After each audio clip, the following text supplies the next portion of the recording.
Merci beaucoup. Contrairement aux autres corps que nous avons en République démocratique du Congo, le corps des diplomates n'a jamais joui d'un quelconque statut particulier du corps des diplomates des carrières, parce qu'il faut faire la différence.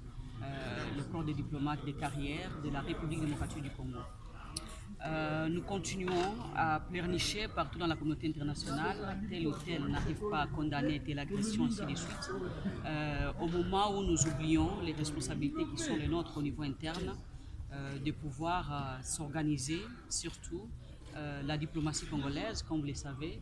Parfois, notre diplomatie dispose de personnel un peu pléthorique, sans parfois expérience qu'il faut pour défendre les intérêts de la République démocratique du Congo dans la communauté internationale. Et comme vous le savez, nous n'avons pas, la République démocratique du Congo, une politique extérieure bien définie pour essayer de mettre, bien entendu, dans le mire les agresseurs, surtout de la République démocratique du Congo. On ne se réveille pas pour être ambassadeur, on ne se réveille pas pour être fonctionnaire dans nos ambassades, mais plutôt il y a des grades, il faut aller de grade en grade et avoir l'expertise qu'il faut pour défendre bien entendu notre pays. Et je pense que l'actuelle proposition de loi va justement répondre aux besoins de nos concitoyens dans ce secteur. Quelles sont les principales innovations que vous avez apportées à cette nouvelle loi au regard de celles qui existent déjà?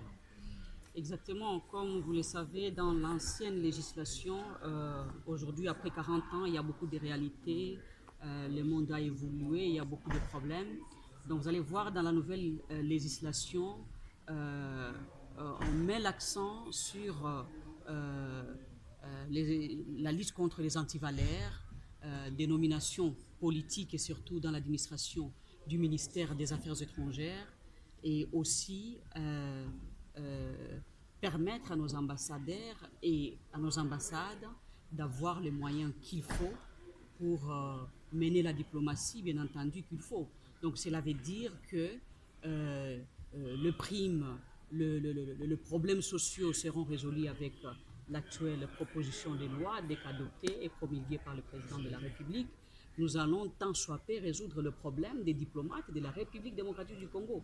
Vous allez voir que même parfois, il y a même des ambassades qui disent qu'ils n'ont pas des chars automobiles, qui ont beaucoup de problèmes, ainsi de suite.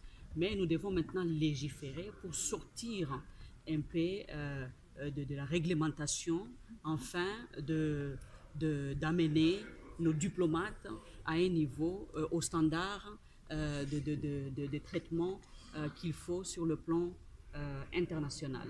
Merci. C'est moi qui vous remercie.